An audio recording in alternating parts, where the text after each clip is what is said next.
김기현 대표와 인요한 혁신위원장이 혁신안 수용 여부를 놓고 갈등을 빚고 있습니다. 인 위원장이 대통령 측으로부터 소신껏 하라는 신호를 받았다고 하자 김 대표는 총선은 당 중심의 종합예술이라고 응수했는데요. 대통령을 거침없는 얘기하려고 한 열흘 전에 제가 여러 사람 통해서 뵙고 싶다고 그랬는데 네. 직접으로 연락 온 건 아니고 돌아서 온 말씀이 예.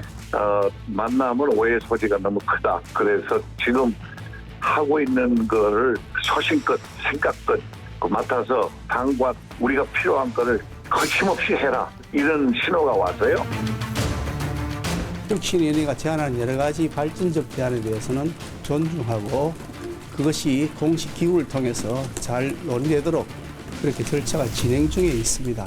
다만 당무에 개입하지 않고 있는 대통령을 당내 문제와 관련돼서 언급하는 것은 바람직하지 않다고 생각합니다. 김 대표 발언에 대해 혁신위는 한마음으로 합심해서 나아갔으면 하는 바람이라며 애둘러 불편함을 드러냈습니다. 당 안팎에선 김 대표의 대응이 과한 것 같다는 우려도 나왔습니다. 정권을 주겠다고 한 약속을 충실히 이행해야 된다. 그렇죠. 인요한 혁신위가 무너지면 김기현 체제도 같이 무너집니다. 최종 승자는 누가 될까요? 지금 인요한 혁신위원회의 방향과 방식은 정말 잘못 가고 있습니다. 험지 출마론이 과연 윤석열 대통령의 뜻이냐, 의지가 실렸느냐를 갖고 논쟁이 많잖아요. 그렇죠. 근데 대부분 당내에서는 실렸을 것이라고 보고 있는데 대통령의 워딩이나 메시지는 어떤 바로미터도 나온 게 지금까지 없어요. 그런데 인요한 혁신위원장이 대통령이 거침없이 하라고 그랬다. 이런 메시지를 공개했잖아요. 이거는 정말 잘못된 겁니다. 왜냐하면 만약 혁신위가 중진들, 가까운 분들을 험지 출마를 못 시키고 불출마를 유도해내지 못하면 대통령의 정치력이 패배하는 거예요. 이런 상황에 왜 대통령을 끌어들이나요? 지금 그 국민의힘 원로들 제가 몇 분 통화를 해보면 시끈없는 정치 세력 권력이 어디 있겠느냐. 근데 자꾸 대통령과 이간질하고 멀어지게 만들고 있다. 인요한 위원장이요? 예, 혁신위의 방향이 그렇다는 거죠. 오히려 강화해줘야 되는데 이거는 잘못됐다는 거죠. 그러면서 원로들이 우려하는 거는 자꾸 그 대통령을 끼어들이고 대통령을 통해서 게임을 하고 마치 권력을 잡은 것처럼 이렇게 몰고 가는 것은 정말 잘못된 방향이다. 이런 얘기를 해요. 만약에 대통령실하고 인요한 위원장의 소통이 정말 잘 된다면 이런 워딩이 나올 게 아니라요.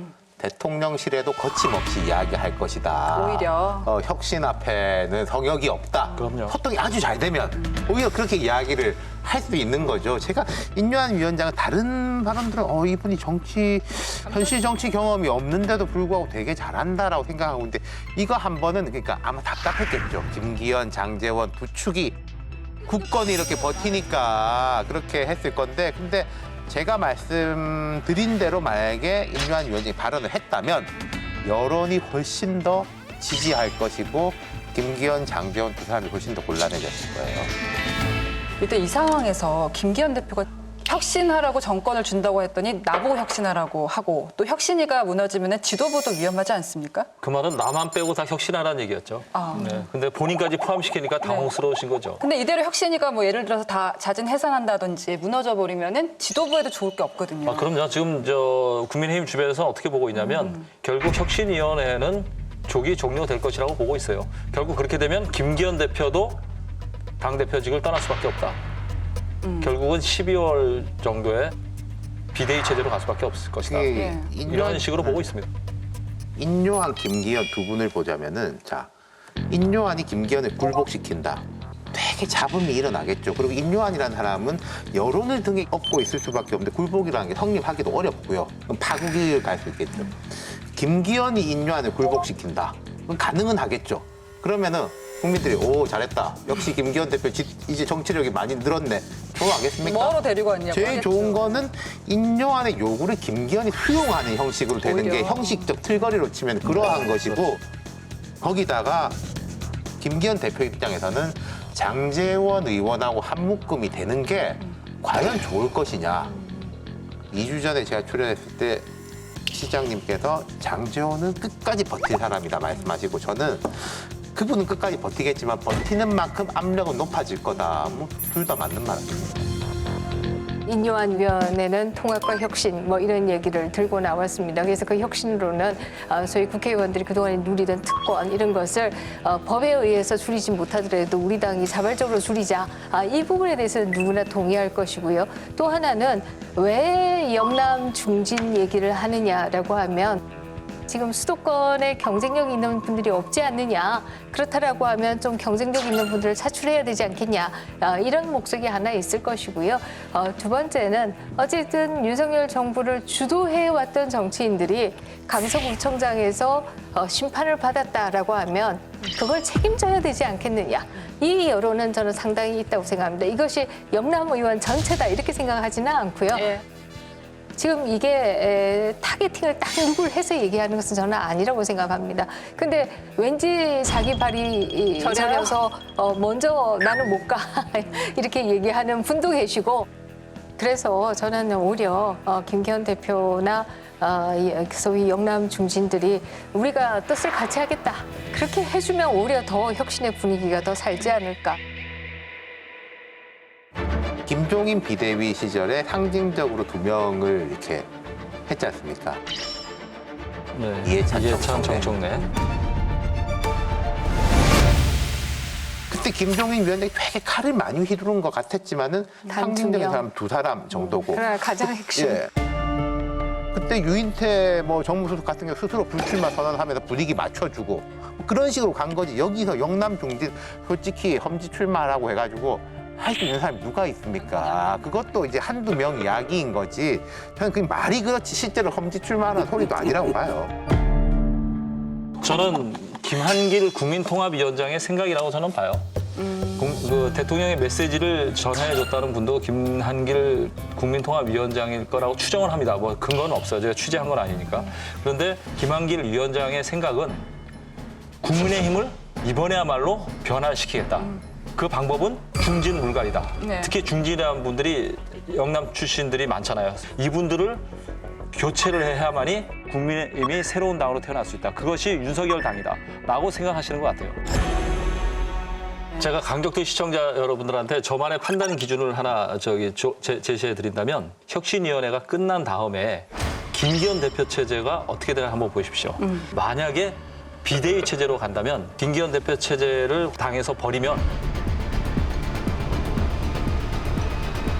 이거는 인요한 혁신위원회가 성공한 겁니다. 대통령의 뜻이 실린 겁니다.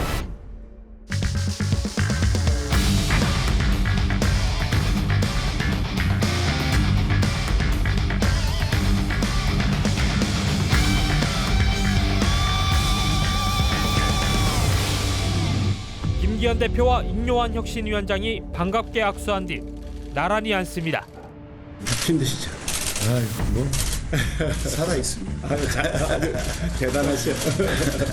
인 위원장은 지도부가 혁신안을 적극적으로 수용하지 않는 것에 대한 내부 불만을 전달했고 김 대표는 알겠다며 절차대로 처리하고 있다고 답한 걸로 전해졌습니다. 자, 이준석 전 대표가 그러다 보니까 김기현 대표가 1, 2주 안에 정리가 되고 한동훈 비대위 체제가 들어설 것이라고 예상을 했습니다. 인요한 위원장이 최근에 중진과 윤핵관을 압박하는 모양새의 이유는 앞에 카페트 깔려고 하는 거 아니냐 이런 생각이고 결국 저는 한 1, 2주 내 시한 내에 김기현 대표는 쫓겨난다 이렇게 봅니다. 아마 김기현 대표의 거취가 정리되고 나면은 이제 어르신 보수층에서는 야 최근에 보니까 한동훈 장관이 시원하게 싸우네 이 사람을 비대위원장 해야겠다 이런 식으로 몰아갈 가능성이 있다. 이 전 대표 예측 이번에 맞을까요?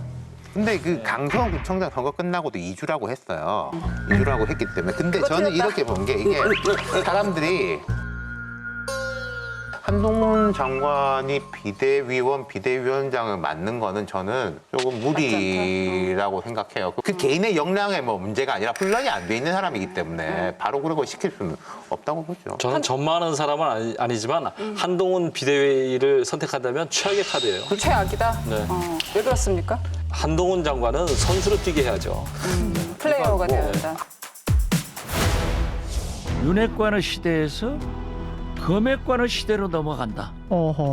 소위 개국 공신들 권성동, 김기현, 장제원 모두가 윤핵관들 아니에요.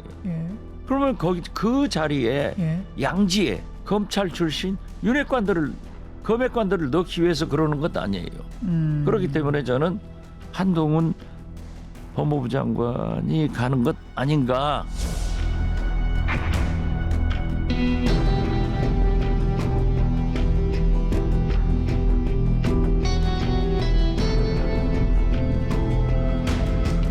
뭐 이준석 대표가 한동훈 장관은 그렇게 생각하지 않는 것 같습니다만은 본인은 한동훈 장관이 본인의 대체제다 이렇게 생각하는 것 같아요. 근데 뭐 사실은 전혀 아닌 것 같고요. 그럼에도 한동훈 비대위 체제를 계속 얘기하는 이유는 결국 자신을 대체하기 위해서 한동훈을 내세운다 아마 이런 얘기가 하고 싶어서 그러지 않는가 이런 생각을 하는데요. 제가 국민의힘의 핵심적인 그 지지 기반이라고 한다면 다양한 대선 주자군이 경쟁할 수 있는 틀을 만드는 것이 오히려 더 바람직하지 않을까. 원희룡 장관이든 한동훈 장관이든 또 김기현 대표 본인도 또 대선에 대한 욕망을 가지고 있는 것으로 상당히 알려져 있죠. 이런 분들이 다 비대위에 들어와서 같이 경쟁하는 구도를 만들어 가려고 하지 않을까. 한 사람에게 몰아주기보다는. 이준석 대표도 한동훈 비대위 체제가 만약에 뭐 가능성이 얼마나 있는지 모르겠지만 오면은 나쁠 건 없죠. 왜냐하면 세대 교체의 상징이고 자기도 젊은 정치인의 다음 주자니까요. 그런데 이준석 대표는 한동훈 장관을 좀 정치적으로 좀 만만하다고 봐요. 만만하다고 봐요. 방송에서도 그렇게 얘기했어요. 한동훈은 제2의 황교안이 될 것이다. 제가 근데 한동훈 장관에 대해서 제가 처음에 입각했을 때 제가 그때 냉정하게 평가했던 게 뭐냐면은 황교안 대표와 너무 이미지가 비슷해질 것 같다. 젊은 법무부 장관으로서 또 외모도 준수하고 또 이렇게 똑똑한 이미지가 있기 때문에 엘리트 검사로서 이런 게 비슷할 거다. 그리고 또 그 본인을 장관 만들어주고 총리 만들어준 정권과 결부돼 버릴 수 있는 그 리스크가 있거든요. 정치력이 부족하고 감각이 없고 그냥 논평가 요 정도로 족할 사람이지 정치를 이끌어갈 만한 역량이 안 된다고 평가했어요. 내가 볼 때 이준석 대표도 마찬가지다. 평가 정도가 맞는 것 같아. 근데 그 이준석 전 대표 항상 젊음을 상징한다고 생각해 왔기 때문에 대체제로 위협을 받을 수는 있을 것 같습니다. 그러니까 뭐 자꾸 이야기를 많이 하죠. 이준석 대표가 한동훈 장관 이야기를 이제 많이 하니까 이제 그런 것 같고, 만약에 어떤 이유에서건 김기현 체제가 비대위로 전환된다면은 첫 번째 불똥이 튀는 사람이 누구겠습니까? 이재명 대표죠. 이상민 의원님 같은 분이 가만히 있겠습니까? 저기는 저렇게 뜯어고치고 뭐든지 다 아는데 우리는 대표가 일주일에 3번씩 재판받으러 다녀가지고 되겠냐라는 식으로 다들 지금 이제 한 12월부터는 전국에 되게 흥미로워지는 게 이렇게 맞물려서 돌아간다는 점인 거죠. 윤 수석님 말씀드리니까 다시 원기가 충전이 됩니다. 여러분, 여기를 눌러서 구독을 해주시면 강적들 컨텐츠를 빠르게 만나보실 수가 있습니다. 알람 설정도 잊지 말아주세요.